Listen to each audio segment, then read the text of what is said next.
Com plantão aqui no SBT, temos atualização no caso então da ex-deputada Carla Zambelli, que está na Itália. Nós estamos trazendo toda a apuração em relação a esse tema, porque a Justiça da Itália publicou a decisão sobre a absolvição de Zambelli e diz que Alexandre de Moraes foi vítima e juiz no caso. É o que diz o documento que foi divulgado e, claro, que nós estamos lendo todos os detalhes desse documento. A gente vai conversar direto com a Vitória Bel, nossa analista de política em Brasília, que ela também está debruçada nesse documento e compreendendo todo esse posicionamento, né, ô Vitória? O que diz, então, a Suprema Corte, podemos dizer assim, da Itália em relação à ex-deputada Carla Zambelli, que teve um pedido de extradição negado em maio, e a justificativa disso?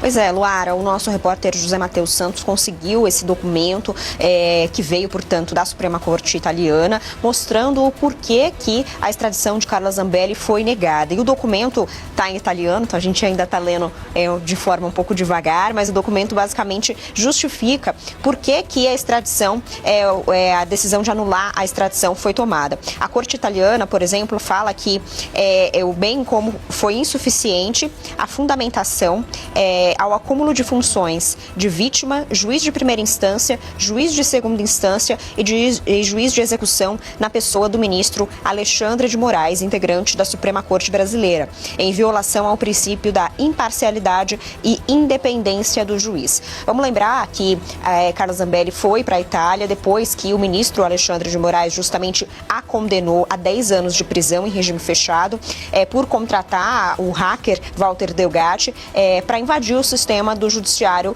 e também incluir documentos falsos. Carla Zambelli foi condenada, mas antes que ela pudesse ser presa, ela foi para a Itália. Portanto, o ministro Alexandre de Moraes, depois disso, juntamente com a Polícia Federal, começaram a pedir para o governo italiano a extradição da deputada. Zambelli chegou a ser presa, inclusive, na Itália, ficou alguns meses em uma prisão italiana, mas o que acontece, ela conseguiu ser solta agora, recentemente, quando justamente a Justiça italiana considerou que a decisão do ministro Alexandre de Moraes, portanto, era inválida e negou esse pedido de extradição. Hoje a gente tem, portanto, o detalhamento dessa decisão da Justiça italiana, que está apontando o ministro Alexandre de Moraes como sendo parcial, e por isso que a Justiça italiana, então, acabou negando o pedido de extradição a Carla Zambelli, que deve, então, permanecer livre na Itália. Luara.